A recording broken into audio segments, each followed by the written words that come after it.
Just over 2 years ago, it was election night. I was a 23-year-old university student. I was studying pre-law. When it was announced that Donald Trump had won the election, I was very upset. I threw back beers like crazy. I was very intoxicated. On my way home, I was planning on stopping and purchasing some drugs. I'm biracial, and the two guys that I met up with, they were very dark-skinned. The next thing I know, we had these 3 white boys throwing rocks at us, and there was also like pebbles thrown, so it was almost like a rain. Yelling the word, yelling "Make America Great Again." Next, the guys, he started pushing us. I had bruises on the sides of my neck. I got hit in the chest. When I got home, I just posted it on social media. When I woke up the next day, my post went viral. I went to the police. I lied to those detectives about the location and the time that I was attacked. I ended up changing my story a couple times because I didn't want them to find out that how intoxicated I was and that I was planning on buying drugs. Because I lied, the police just didn't believe me from the get-go. These detectives had the nerve to tell me that they didn't think I was black enough to be attacked. I felt like things could not get any worse. Okay, Ellie, thank you for being here. Yeah, thanks for having me. You just said something that I'm having trouble wrapping my head around. You said, the police just didn't believe me because I lied. What I was saying was, I lied about the time and the place because I thought I was in a more unsavory position when the actual attack happened. So I did lie about the time and the place. But I gave them thorough descriptions of what those boys look like.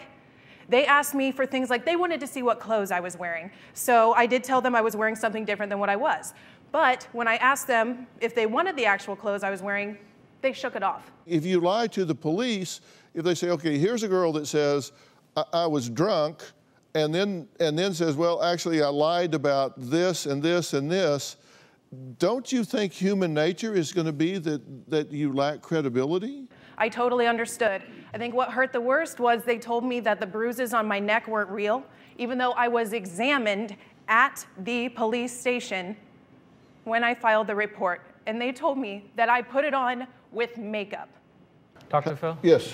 I don't think it's any small detail that you lied about the time and the place. I mean, innocent people could have been arrested for this. Last year, we had an incident in Illinois where a 5-year-old black girl said that a white man called her a racial slur. Well, the police canvassed the neighborhood and arrested a black man. The whole story was a lie that she made up with her friends. So let's also think about the victims who get falsely accused, or they somehow might match a description and get arrested. That's the other part of the story that we're not talking about. Look, we know that most crimes, when they are reported, are true.